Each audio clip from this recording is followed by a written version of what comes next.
요한계시록 12장 1절로 12절까지 한 절씩 교독하겠습니다.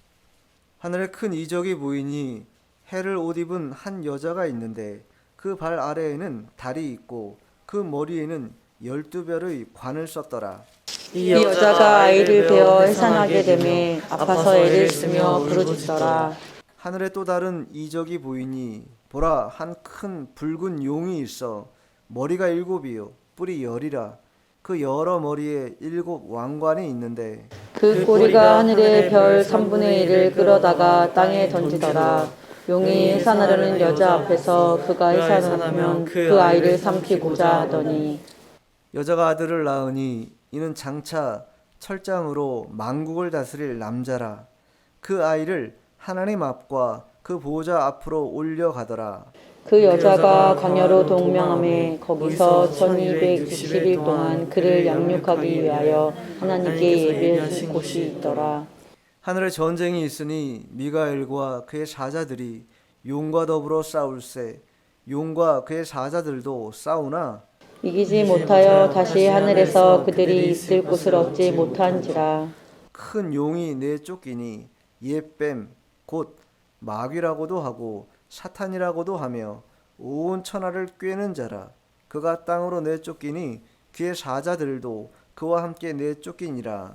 내가 또 들으니 하늘에 큰 음성이 있어 이르되 이제 우리 하나님의 구원과 능력과 나라와 또 그의 그리스도의 권세가 나타났으니 우리 형제들을 참소하던 자 곧 우리 하나님 앞에서 밤낮 참소하던 자가 쫓겨났고 또 우리 형제들이 어린 양의 피와 자기들이 증언하는 말씀으로써 그를 이겼으니 그들은 죽기까지 자기들의 생명을 아끼지 아니하였도다. 그러므로 하늘과 그 가운데에 거하는 자들을 즐거워하라. 그러나 땅과 바다는 화 있을진저 이는 마귀가 자기의 때가 얼마 남지 않은 줄을 알므로 그거에 분내어 너희에게 내려갔음이라 하더라. 아멘. 오늘 말씀의 제목은 압도적인 승리, 압도적인 승리라는 제목으로 하나님의 말씀을 증거하도록 하겠습니다. 교회가 태동된 것은요, 예수님께서 이 땅에 오시고 또 승천하시고 난 이후에 벌어지게 됩니다.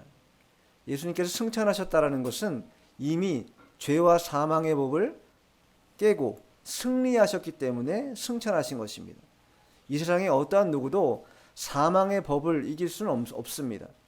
그런데 예수님은 죄가 없으신 분이기 때문에 사망의 법을 깨고 이기시고 승리하셔서 하늘로 승천하신 것이죠. 그러니 예수님께서 이미 사망 권세를 깨고 승리하셨기 때문에 우리에게는 오늘 본문도 말하는 것처럼 압도적인 승리가 이미 있는 것입니다. 그런데 우리가 신앙생활하다 보면 그런데 왜 나는 예수님과 같은 그런 압도적인 승리를 가지고 신앙생활할 때가 그렇게 많지 않은가? 도리어 오늘 본문에 나오는 것처럼 마귀에게 굴복하고 죄의 종노를 하는 그런 일들이 너무 많다라는 것이. 그 이유는 마귀가 하늘에서 내어 쫓겨가지고 이 땅에서 밀가부르듯 믿는 자들을 어떻게 해서든지 간에 이 마지막 때에 넘어뜨리려 하는 그런 악한 괴계를 가지고 여전히 크게 활동하고 있기 때문입니다. 교회사 대략 2000년 전 거슬러 올라가도 교회는요 계속해서 큰 어려움을 받아왔습니다. 그 가운데 가장 많이 받는 그런 유형이 뭐냐, 빈번한 사례가 뭐냐면요, 물리적인 그런 가해가 계속됐다라는 거예요. 칼과 창과 검으로 또 몽둥이로 예수 믿는 것 때문에 뭐 했습니까? 사람들이 두들겨 맞기도 하고 칼에 베이기도 하고 목숨을 잃기도 하고 혹은 돌이나 톱으로 켜서 사람을 키는 거예요. 나무를 자르듯이 사람을 그렇게 자른다라는 것이, 짐승의 가죽을 벗겨가지고 그 가죽을 뒤집어 쓰게 해가지고 들판으로 보내놓고 맹렬한 그런 사냥개들을 풀어놔요. 그럼 얼마나 그게 비참합니까? 고통스럽겠습니까? 그런 일들이 비일비재하게 벌어요. 예수 믿는 것 때문에 궁핍하고 가난하고 또 환난이 끊이지 않고 학대를 받고 이 형언할 수 없는 그런 모진 고난의 일들이 예수 믿는다는 이유 하나만으로 교회사에 많은 믿음의 선진들이 고난과 수모를 당해왔다라는 거예요. 그 유명한 폴리갑도 86년의 생애를 마치기 직전에 그 관원이 묻지 않습니까? 너가 한 번만 예수를 부인하면 내가 이 화형에서, 이 불에 의한 화형에서 너를 건져내 주겠다 말했는데도 불구하고 폴리갑이 뭐라 말합니까? 86년 동안 나를 보호하시고 나를 사랑하시고 나를 지켜주신 그 주님을 내 육신의 목숨 때문에 나는 거절할 수도 없고 부인할 수도 없다, 이렇게 말하고 화형당에 순교합니다. 그리고 많은 믿음의 선진들이요, 초창기에 지금이야 성경이 워낙 많고 인쇄술이 발달해가지고 여기저기 성경이 있고 도리어 성경이 뭐 먼지가 펄펄 쌓일 만큼 열어보지도 않지만, 초창기 교회사에 보면요, 성경을 불사르기 위해서 사람들이 성경을 빼앗아 가려고 할 때 성경을 불사르지 말고 나를 불사르라고 그렇게 말하고 실제로 그렇게 불에 불살라 죽은 자들이 상당히 많았습니다. 그만큼 하나님을 믿는다라는 것이 가열찬 핍박이 동반되는 그러한 시대가 분명히 있었다라는 거예요. 그런데 마귀가 이러한 공격을 하다 보니까 도리어 이러한 공격을 통해서 뭔가 믿음이 꺾여지고 신앙이 퇴보돼야 되는데, 믿음이 꺾이거나 퇴보되는 게 아니라 도리어 강력한 신앙에 더 디딤돌이 되고 말았다라는 거예요. 그러자 전략을 바꿉니다. 이제 그렇게 하지 않고 어떻게 해요? 세상 권세를 바탕으로 해서 뭐예요? 성도들에게 유혹을 던지는 것이, 번영을 던지고 편안함을 던지고 쾌락을 던지고 세상의 즐거운 거리들을 자꾸 던져가지고 그 관심으로 인하여 예수님을 떠나도록 그렇게 만든다라는 거예요. 번영과 효율이라고 하는 이 세상 가치가 이미 들어와 버렸다라는 거예요. 예전에 보면요, 교회가 부교육자를 뽑는데 자격 조건이 뭐냐면요, 일종 보통 운전면허증이 있어야 돼요. 거기에다가 엑셀과 특별한 그런 컴퓨터를 잘 다룰 수 있는 그런 기능을 좀 알고 있어야 된다라는 거예요. 그러한 가치들이 있어요. 물론 뭐 교회가 필요하니까 하는 거긴 하겠죠. 그러나 교육자를 뽑는데 그렇게 기능적으로 교육자를 뽑아야 될 것인가, 교회가. 그만큼 교회도 세상적인 그런 가치 안에서 번영하고 또 효율을 내기 위해서는 그런 사람이 요구된다라는 거 아니겠습니까? 세상에 기업에서 사람을 뽑는 거랑 똑같은 이치인 것이죠. 지금도 어느 교회든 가보세요. 대교회, 큰 교회 다 가보세요. 공부를 어느 정도 하지 않으면요, 저희 교단만 해도 어느 정도 학력이 되지 않으면요, 교회 인사이동이 불가능합니다. 서류 전형에서 일단 안 됩니다. 서류 전형에서 들어갈 수가 없어요. 그래서 공부를 많이 해요, 목사님들이. 그게 잘못됐다기보다 그런 모든 과정들이 교회 안에 이미 들어와 있고 그 과정들을 통하여 그만큼 교회가 번영을 추구하게 하고 효율성을 나타내게 함으로 교회 본연의 어떤 그런 본질들을 잃어버리고 또 여러 가지 기본적인 그러한 틀을 깨려고 하는 이런 마귀의 괴계가 그 속에 다 담겨져 있다라는 것이죠. 그래가지고 이제 하다가 이제는 어떠한 일들을 벌이는가. 이 코로나19 팬데믹 이후로는요, 교회의 사람들이 떠나는 것이 태반입니다. 10,000개 교회 이상이 코로나 시기에 사라졌다라는 거예요. 거기다가 언제부턴가 교회에는요, 수근수근 어느 사람이 또 안 보인다더라. 그 사람이 어디로 갔냐. 그래서 무슨 얘기가 있냐면 플로팅 크리스천이라고 해요. 플로팅이라는 건 유동적이라는 거예요. 이 자리에 있었는데 언제 이 사람이 다른 곳으로 갈런지 모른다라는 거예요. 가나안 성도라는 건 이미 있었고 이젠 플로팅 성도라는 거예요. 여기 있는데 이 사람의 마음이 여기 있지 않다라는 거예요. 언제든지 다른 곳으로 나는 움직일 수 있다, 갈 수 있다라는 것이죠. 그리고 이제 팬데믹을 통하여 지금의 좀 대면 예배를 드리지만 비대면 예배라는 이 익명성을 가지고 숨어서 관계를 맺으려고 하지 않는다라는 거예요. 그러한 일들이 계속해서 교회를 어렵게 만들고 힘들게 만든다라는 거예요. 아니, 예수님은 압도적인 승리를 하셨는데 왜 교회는 그러면 이와 같은 어려움을 2000년이 지난 지금에도 계속해서 당하고 있는가? 골로새서 1장 24절에 보면요, 바울이 이러한 부분을 이렇게 말합니다. 그리스도의 남은 권한을 그의 몸된 교회를 위하여 내 육체에 채운다. 그리스도께서 남은 권한이 있다는 거예요. 남은 권한이 어디 있으면 십자가 다 이미 완성했는데, 그게 아니죠. 이미 완성했으나 그러나 교회는 이 땅에서 여전히 마귀를 통하여 어려움을 당하고 악한 영들의 일들을 통하여 성도들이 고난을 받는 일들이 지금도 떠나지 않고 있다라는 것을 분명히 하고 있다라는 거예요. 내 육체에 채운다라는 거예요. 그 남은 그리스도의 남은 고난을 내 육체에 채워서라도 내가 그것을 다 감내하겠다라는 게 바울의 의지였다라는 거예요. 우리는요, 고난을 내 육체에 채우기 싫어합니다. 고난이 안 왔으면 좋겠어요. 좀 편안하게, 좀 안정적으로 살고 싶습니다. 그렇게 말하는 게 일반적입니다. 그러나 바울은 그렇게 말하지 않았대요.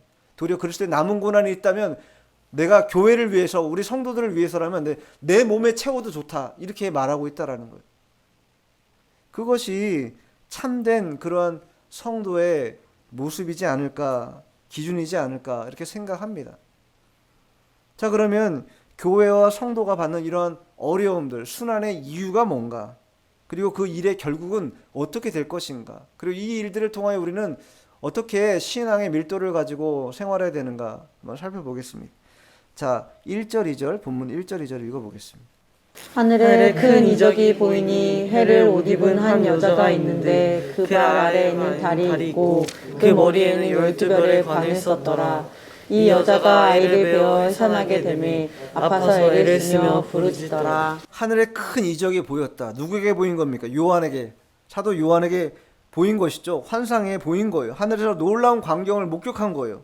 이적이라는 건요, 헤메이온이라고 하는데, 헤메이온, 큰이라는 건 메가예요. 메가. 헤메이온 메가라고 하는데, 우리가 뭐 메가 처치, 메가 커피 이렇게 얘기했잖아요. 헬라어로 메가라는 건 크다라는 뜻입니다. 그만큼 큰 이적이 보였다라는 거예요. 요한에게. 이 이적이라는 건요, 또 다른 말로 영어로는 사인이죠. 사인, 표지. 어떤 의미냐면 예고한다라는 의미가 있어요. 이 일을 통하여 예고하겠다라는 것이 아버지의 뜻이라는 거예요. 그리고 그것을 요한에게 먼저 보여줬는데, 요한이 본 게 뭐예요? 해를 입은 한 여자의 모습을 봤다. 해를 입었다. 몸에 가해를 입었다. 그런 해가 아니라 선, 태양이죠. 해를 입었다라는 거예요. 그 해를 입은 한 여자는 무엇을 상징하는가? 교회를 상징하는 것이다. 교회를 상징한다. 찬란한 그리스도의 의의 옷을 입은 영광스러운 그런 모습을 소유한 곳이 어디인가? 바로 교회라는 것이에요. 교회가 그런 곳입니다. 그래서 시편 119편 105절에도 뭐라고 말씀하고 있습니까? 주의 말씀은 내 발의 등이요 내 길의 빛이다. 로고스이신 주님이 빛이라는 거예요. 그 빛이 교회 안에 있는 것입니다. 그것이 찬란하게 비춰지고 있다라는 거예요. 단지 우리 가시적인 눈으로 보지 못할 뿐이죠. 그러나 하나님은 교회에 그러한 큰 빛을, 해를 입은 옷을 입혀 주셨다라는 것입니다. 근데 그 발 아래는 달이 있다. 또 그 머리에는 12별의 관을 썼다. 12별이라는 것은요, 이스라엘의 지파를 말하는 것이죠. 12지파를 말하는 것이죠. 신약 시대로 말하면은 12사도를 말하는 것이죠. 하나님이 그 근간을 통하여 뭘 세운 거예요? 교회를 신약 시대에 세운 것이죠. 그리고 교회 안에 아브라함이 말하는 것처럼 많은 무별, 택한 백성들을 둬서 그 별 가운데 빛나도록 하셨다라는 거예요. 그것이 교회의 모습이라는 것입니다. 그래서 바울은요, 성도들에 대하여 어떠한 자부심을 가졌냐면, 자, 데살로니가전서 한번 찾아보겠습니다. 데살로니가전서 2장 19절 20절. 우리의 소망이나 기쁨이나 자랑의 면류관이 무엇이냐? 그가 강림하실 때 우리 주 예수 앞에 너희가 아니냐? 너희는 우리의 영광이요 기쁨이라. 성도가 그렇다라는 거예요. 기쁨이요, 자랑의 면류관이요, 또 영광이요, 기쁨이라는 거예요. 성도의 정체성이 이와 같다라는 것입니다. 그런데 그러한 교회에 이 여자가 아이를 베어 해산하게 되었다. 이 아이가 누구겠습니까? 예수 그리스도를 가리키는 것이죠. 이미 예수님은요, 구약 성경을 통해서 우리에게 복음을 제시했습니다. 자, 구약 성경 3장 15절 우리가 잘 알고 있는 장이죠. 3장 15절은 원복음 혹은 원시복음이라고도 말하는데, 이미 복음을 먼저 말씀해 주셨다라는 거예요. 창세 이래로 바로 3장 15절에 뭐라고 써 있으면 읽어보세요. 내가 너로 여자와 원수가 되게 하고 내 후손도 여자의 후손과 원수가 되게 하리니 여자의 후손은 내 머리를 상하게 할 것이요 너는 그의 발꿈치를 상하게 할 것이니라 하시고 하나님께서 뱀에게 하신 말씀이죠. 너로 여자의 원수가 되게 하겠다. 여자의 후손은 내 머리를 상하게 할 것이지만 너는 뭐예요? 발꿈치를 상하게 할 것이다. 치명상은 못 입힌다라는 거예요. 우리가 이미 예수님께서 압도적인 승리를 하셨음에도 불구하고 왜 지금까지 어려움을 겪으며 교회도 성도들도 이 핍박과 환난 가운데 거할 수밖에 없는가? 발꿈치를 상하는 일들이 여전히 계속되고 있기 때문이라는 거예요. 그러나 발꿈치 상하는 일은요, 치명적인 사망을 가져올 수는 없습니다. 오히려 그것은 우리의 본분을 더 깨닫게 만들고 우리의 신앙을 더 고취할 할 뿐이죠. 실질적으로는 주님께서 그 뱀의 머리를 완전히 밟아 짓눌러서 사망으로 깨셨기 때문에 진정한 승리는 주님께 있는 것이요, 교회에 있는 것이요, 성도에게 있는 것입니다. 여기서 말하는 1절에서 말하는 해, 달, 별이라고 하는 이 상징적인 의미는 그러니까 큰 틀에서 보면요, 신랑이신 예수 그리스도의 영적인 신부가 누구냐? 이것이 교회와 언약 백성이라는 것. 그리고 그 교회와 언약 백성은 영광스러운 빛을 지니고 있다라는 것이에요. 그 영광스러운 빛 가운데 거하고 있는 자들이 교회와 성도들이다라는 것이에요. 그러나 그러한 승리가 있었음에도 불구하고 여전히 그 그리스도의 탄생과 또 교회와 신자들의 승리를 가로막기 위해서 지금도 여전히 열심을 다하고 있는 반대 세력이 있다. 자, 본문 3절 4절 읽어보겠습니다. 하늘에 또 다른 이적이 보이니 보라 한 큰 붉은 용이 있어 머리가 7이요 뿔이 10이라 그 여러 머리에 7 왕관이 있는데 그 꼬리가 하늘의 별 3분의 1을 끌어다가 땅에 던지더라. 용이 해산하려는 여자 앞에서 그가 해산하면 그 아이를 삼키고자 하더니 하늘에 또 다른 이적이 있다. 1절에는요, 하늘에 큰 이적이 있다. 요한이 첫 번째 본 해를 입은 여자의 모습은 큰 이적이라고 표현하고, 붉은 용에 대한 이적을 뭐라고 표현했어요? 그냥 다른 이적이다. 급이 다르다라는 거예요. 붉은 용은 머리가 7이다. 또 뿔이 10이다. 용이라는 건 사탄을 가리키지 않습니까? 크고 붉다라는 것은 세력이 그만큼 크고 잔인하다 이런 뜻이에요. 그리고 7머리를 가졌다라는 건요, 지혜가 남다르다라는 것입니다. 상당히 지혜라고 표현하면 좀 그렇지만 굉장히 교묘하고 모략에 능한 그러한 자가 누구인가? 마귀라는 거예요. 그리고 뿔이 몇이라 그래요? 뿔이 10이다. 그만큼 권세를 가지고 있다라는 거예요, 이 땅에서. 그런데 그 꼬리가 하늘의 별 3분의 1을 끌어다가 땅에 던졌다. 꼬리를 통하여 별을 3분의 1을 끌어 집어내가지고 땅에다 던졌다는 거예요.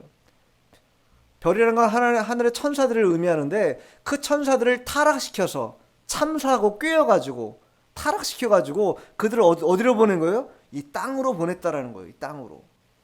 꼬리로 했다라는 것도 굉장히 큰 상징이 있습니다. 이사야에서 보면요, 9장 15절에 이렇게 써 있어요. 이사야서 9장 15절에 보면 그 머리는 곧 장노와 존귀한 자요 그 꼬리는 곧 거짓말을 가르치는 선지자라. 꼬리를 거짓말을 가르치는 선지자다 이렇게 표현하고 있다라는 거예요. 용이 해산하려는 여자 앞에서 그가 해산하면 그 아이를 삼키고자 하더니, 이 사건은 무엇을 말하는 사건입니까? 헤롯 왕 때에 태어난 아이들 다, 얼마 되지 않은 아이들 다 죽이지 않습니까? 헤롯 왕이 예루살렘에 왕이 들어오는 것을 용납하지 못하겠다는 그런 이유로 헤롯이 그 해에 태어난 출생한 그런 모든 자들을 다, 어린아이들을 다, 남자아이들만 다 죽입니다. 자, 마태복음을 찾아볼게요. 마태복음 2장 16절. 이에 헤롯이 박사들에게 속은 줄 알고 심히 노하여 사람을 보내어 베들레헴과 그 모든 지경 안에 있는 사내 아이를 박사들에게 자세히 알아본 그때를 기준하여 2살부터 그 아래로 다 죽이니. 2살 아래로 다 남자아이들은 다 죽였다라는 거예요. 해산하는 그 아이를 삼키려고. 그 아이가 근본적으로 사라지면 마귀가 이길 수 있을 거라고 생각했기 때문에 사람을 통하여, 헤롯 왕을 통하여, 어떠한 사람을 통하여 계속 마귀가 끊임없이 그 과거로부터 지금까지 계속 벌어졌다라는 거예요. 자, 본문 5절 읽습니다. 여자가 아들을 낳으니 이는 장차 철장으로 만국을 다스릴 남자라. 그 아이를 하나님 앞과 그 보좌 앞으로 올려가더라. 그렇게 집요한 마귀의 괴기가 있었음에도 불구하고 여자가 아들을 낳았다. 그리스도께서 이 땅에 오셨다라는 것이죠. 이제 얼마 있으면 성탄절이지 않습니까? 예수님께서 이 땅에 오시는 그러한 일이 벌어졌다라는 거예요. 근데 그분이 어떤 일을 하시는가? 장차 철장으로 만국을 다스릴 분이라는 거예요. 철장으로 만국을 다스린다. 이 얘기는 그리스도께서 탄생하시고 또 이 땅에 오셔서 그리스도를 통한 구원 운동이 이제 시작되게 된다. 그 구원 운동을 통하여 많은 사람들이 구원받고 회복되고 주님께로 돌아오는 그런 놀라운 역사가 나타나게 될 것이고, 철장으로 만국을 다스리는 권세를 가지고 악한 자들에 대한은 반드시 심판으로 갚아주실 것이고, 주님을 따르는 백성들에게는 하나님의 나라에 들어갈 수 있는 그런 길을 열어주시는 것이 이 아이가 할 일이다라는 것을 우리가 근본적으로 보여주고 있습니다. 어디에도 나오는가? 시편에도 나와요. 시편 2편 9절 한번 읽어보세요. 내가 철장으로 그들을 깨트리며 질그릇같이 부수리라 하시도다. 아이가 해산에서 나오자마자 죽이려고 했던 그 세력들, 여전히 교회와 성도들을 괴롭히고 집요하게 못살게 이지매하는 그러한 세력들을 철장을 가지고 그들을 깨뜨려 버리겠다라는 거예요. 질그릇이 깨지는 것 같이 그렇게 부숴버리겠다라는 거예요. 그런 권세와 권능이 주님께 있는 것입니다.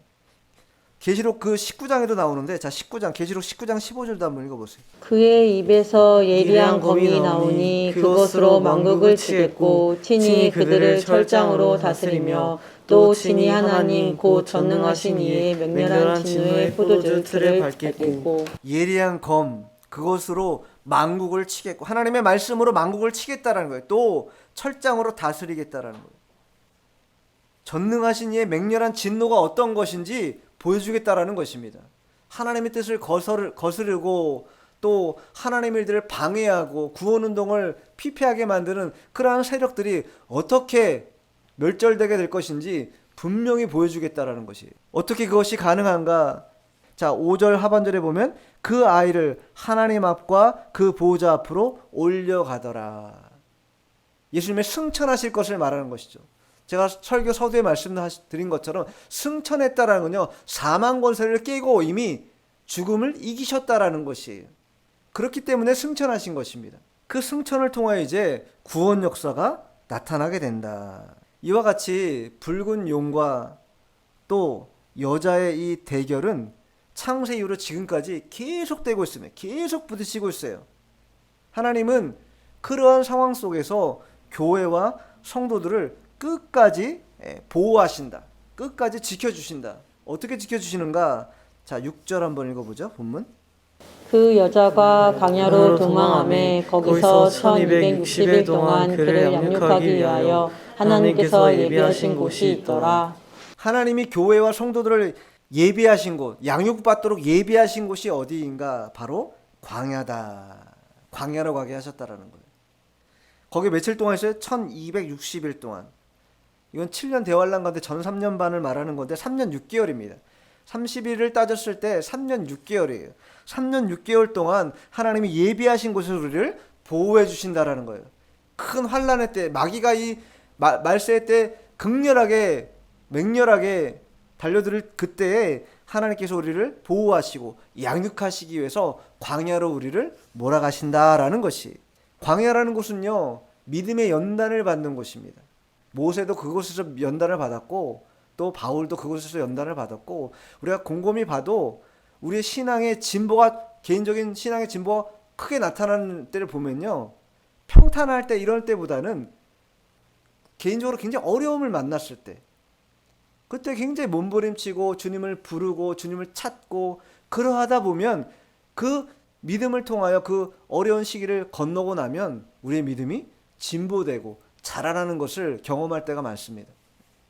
그와 같이 하나님께서 교회도 성도들도 이 광야 같은 세상 속에 있게 하시면서 믿음의 연단을 받게 하신다라는 거예요. 우리는 기도하기를 하나님 아버지 아무 고생 없이 아무 고난 없이 편안하게 좀 살게 해주시기 원합니다. 이렇게 기도하는 경우가 있습니다. 그러나 그러한 기도를 가지고는 우리의 신앙이 자라나지도 못하고 믿음을 쓸 자리에 믿음을 제대로 쓰지도 못한다. 도리어 광야 같은 어려움이 있고 역경이 있는 그러한 장소에 갔을 때 교회도 또 성도들도 신앙 인격이 자라고 또 하나님의 깨끗함을 보존할 수 있는 그런 길을 발견하게 된다라는 것이. 자, 그러면 7절 8절 읽어보죠. 하늘에 전쟁이 있으니 미가엘과 그의 사자들이 용과 더불어 싸울세 용과 그의 사자들도 싸우나 이기지 못하여 다시 하늘에서 그들이 있을 곳을 얻지 못한지라. 자, 하늘에서 벌어진 광경을 또 요한이 이제 환상을 보게 돼요. 하늘에 전쟁이 있었는데 미가엘 천사장이죠. 전쟁의 천사장입니다. 가브리엘은 좋은 소식을 전해주는 천사장이라고 한다면 미가엘은 전쟁에 앞선 그런 천사장이죠. 그 미가엘과 그의 사자들 또 그 대척점에 용과 또 그의 사자들이 격렬하게 싸웠다라는 거예요. 근데 누가 이기지 못했어요? 용과 그의 사자들이 미가엘과 그의 사자들을 이기지 못하고 그들이 하늘에서 있을 곳을 얻지 못해서 어떻게 됐다는 거예요? 쫓겨나게 됐다라는 거예요. 패해서 쫓겨나게 됐다라는 거예요. 그래서 그들이 어디로 쫓겨났다고 써있냐? 자, 9절 읽어보겠습니다. 큰 용이 내쫓기니 옛뱀 곧 마귀라고도 하고 사탄이라고도 하며 온 천하를 꿰는 자라. 그가 땅으로 내쫓기니 그의 사자들도 그와 함께 내쫓기니라. 사탄도 또 그의 사자들도 땅으로 내쫓겼다. 그의 이름은 큰 용이라고도 부르고 옛 뱀이라고도 부르고 마귀라고도 부르고 사탄이라고도 부른다. 큰 용의 다른 명칭이 옛뱀이지 않습니까? 옛뱀은 창세기 3장 1장에 나오는 아담과 하와를 유혹해서 선악을 알게 하는 실과를 따먹게 함으로 또 타락하게 만든 신락원하게 만든 그런 장본인이 바로 뱀입니다. 그를 또한 사탄이라고 말하는데 사탄은요 원래 의미는 대적하는 자 이런 뜻입니다. 대적하는 자. 그 마귀는 그럼 뭐냐? 마귀는 헬라어로 디아블로스라고 하는데 참소하는 자, 꿰는 자 이런 뜻입니다. 거짓으로 사람을 속여가지고 하나님의 길에서 떠나게 만드는 그러한 자, 중상모략하는 자들 있지 않습니까? 그러한 일들을 누가 하는가? 마귀가 한다. 근데 이들의 역할이 뭐냐면요, 온 천하를 두루다니며 땅에 두루다니며 뭐 하는 거예요? 삼킬 자를 찾는 거예요. 계속해서 신앙이 여리여리하고 얘 치면은 바로 넘어지겠구나, 얘가 약점이 뭐구나 다 알아가지고 뭐 술에 약한 사람은 술로 치고, 담배에 약한 사람은 담배에 치고, 또 유혹에 약한 자는 유혹에 치고, 재물에 약한 자는 재물로 치고, 아주 사람마다 각양각색의 약한 점이 있어요. 나만 아는 약한 점이 있는데 그 가장 약한 점을 쳐서 넘어뜨리는 자, 그러한 자가 바로 이 마귀와 그 마귀를 추종하는 악한 영들의 세력이 하는 일들이다라는 것이 본문 10절 읽어보겠습니다. 내가 또 들으니 하늘에 큰 음성이 있어 이르되 이제 우리 하나님의 구원과 능력과 나라와 또 그의 그리스도의 권세가 나타났으니 우리 형제들을 참소하던 자 곧 우리 하나님 앞에서 밤낮 참소하던 자가 쫓겨났고. 하늘에서 또 다른 하늘에서 큰 음성이 이제 들렸다라는 거예요. 큰 음성의 메시지가 들려왔다라는 거예요. 땅에서 그렇게 고통당하는 순환받는 교회와 성도들을 향하여 큰 소리로 이르렀다. 뭐라고 말씀하셨어요? 첫 번째, 하나님의 구원을 말씀하셨다. 하나님의 구원을. 우리가 마귀의 괴계를 두려워하지 않을 이유가 바로 여기에 있는 것입니다. 구원이라는 건 무엇이겠습니까? 예수님의 십자가 보혈로 이미 우리는 다 구원받고 속죄받았다라는 것을 말하고 있는 거예요. 이미 너희는 압도적인 승리를 하신 예수님을 통하여 이미 너희도 승리한 장본인들이라는 거예요. 그러니 두려워할 필요 없다라는 것입니다. 그들에게 매몰될 필요가 없다라는 것이. 두 번째 뭐라고 말합니까? 능력은요, 아까도 말씀드린 것처럼 예수님께서 승천하심으로 인하여 누가 오셨어요? 보혜사 성령께서 오셔서 우리를 대변해 주시고 우리를 변호해 주시고 우리를 지켜주시는 그런 영적 능력을 가지고 이 땅에 오셨고 또 내주하시기 때문에 우리가 대적해야 될 자들을 앞에서 주눅들지 않고 대적하게 만드시고 또 대항할 자들에 대해서도 반드시 대항하는 그런 능력을 우리에게 덧입게 하셨다라는 것입니다. 구원과 능력과 세 번째 뭐예요? 나라를 주셨다. 하나님의 나라를 주셨다라는 것이죠. 천국을 우리에게 이미 주셨다라는 거예요. 이 땅에서도 누리고 영원한 하나님 나라 가서는 참된 안식을 누리도록 이미 약속하셨다라는 것입니다. 마지막으로 뭘 주셨어요? 그리스도의 권세를 주셨다. 그리스도의 권세를. 예수님은요 천지의 주제가 되십니다.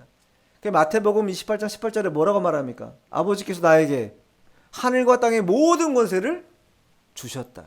아버지께서 성자 예수님께 하늘과 땅의 모든 권세를 주셨기 때문에 그 권세를 가지신 분께서 온 우주 만물을 다스리고 계신다라는 거예요. 그러니 마귀가 아무리 참소하고 꾀고 중상모략하고 비난하고 해도 교회와 성도들을 이길 수 없다. 반드시 이길 뿐만 아니라 하나님 앞에서 밤낮 참소하는 자, 얘가 잘못했어요, 얘가 비난받아도 마땅한 자예요, 이렇게 계속 하나님 앞에서 성도들을 참소한다라는 거예요. 그런 자들을 쫓아내겠다라는 것이. 자, 11절 읽겠습니다. 또 우리 형제들이 어린 양의 피와 자기들이 증언하는 말씀으로써 그를 이겼으니 그들은 죽기까지 자기들의 생명을 아끼지 아니하였도다. 네, 이렇게 압도적인 승리를 예비하신 하나님의 은혜가 우리 가운데 있는 것처럼 성도들도 무엇을 해야 된다라고 말하고 있어요? 성도들도 어린 양의 피로 자신을 옷 입어야 된다라는 거예요. 어린 양의 피로 우리가 옷을 입어야 된다. 자, 계시록 그 앞에 7장 보시죠. 뒤에죠? 뒤에 7장 14절 한번 읽어보세요. 내가 말하기를 내 주여 당신이 아시나이다 하니 그가 나에게 이르되 이는 큰 환난에서 나오는 자들인데 어린 양의 피에 그 옷을 씻어 희게 하였느니라. 어린 양의 피에 그 옷을 씻어 희게 한 자들, 그 자들이 누구인가? 성도들이다라는 거예요. 마귀의 참소가 계속되지만 우리가 승리할 수 있는 이유는 뭐냐? 어린 양의 피로 우리는 다 씻김 받았고 의의 옷을 입었기 때문에 아무리 참소한들 우리를 이겨내지 못한다라는 것이, 예수님의 피가 이와 같이 권세가 있고 능력이 있다라는 것이, 죄는요 그 누구도 이길 수가 없습니다. 아무리 강력한 힘을 내고 이기려고 해도 이겨지지가 않아요. 그러나 오직 예수의 피만은 그 죄를 이길 수 있는, 가장 담보할 수 있는 능력이 된다라는 것이. 두 번째는 뭐라고 말합니까? 어린 양의 피와 자기들이 증언하는 말씀, 하나님의 확실한 말씀을 믿고 나아갔다라는 것이. 우리가 하나님의 말씀을 확고하게 믿고 예리한 검인 하나님의 말씀을 믿고 나아갈 때에 그 마귀의 참소를 이겨낼 수 있다. 예수님도 광야 시험 받을 때, 마귀에게 시험 받을 때 다른 것으로 이기지 않았습니다. 말씀으로 대적하고 말씀으로 이기셨어요.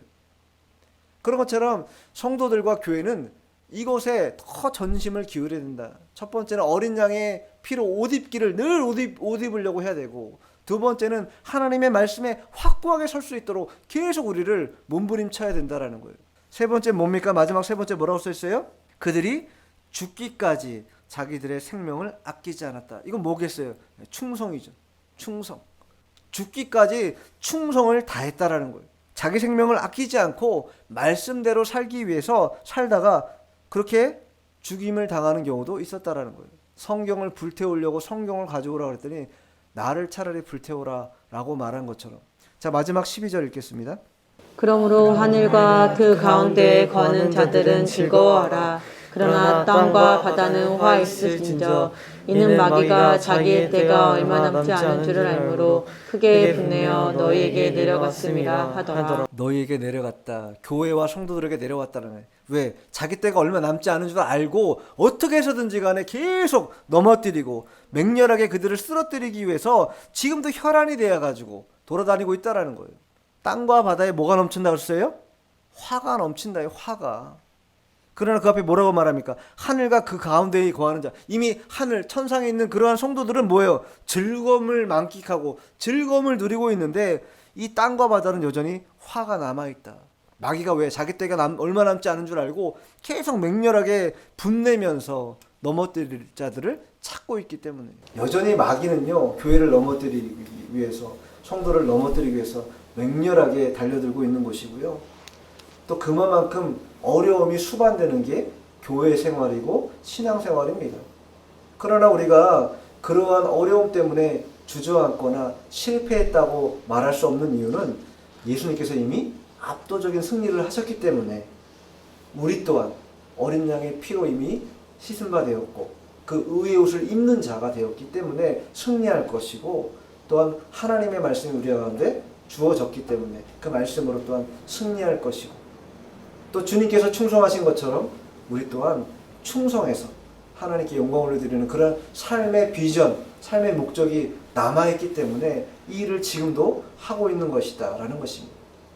누군가에게는 편안하게 올 수 있는 그러한 한 시간의 예배일런지 모르지만 어느 누군가에게는요 생명을 바쳐서 와야 되는 한 시간일 수도 있고, 어려운 모든 고통을 다 감수해서라도 와야 되는 어느 한 시간의 예배가 될 수도 있다라는 것입니다.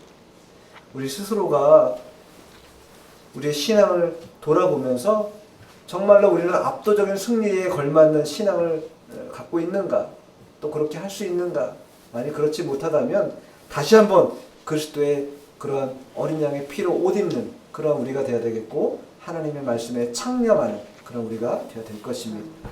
기도하겠습니다.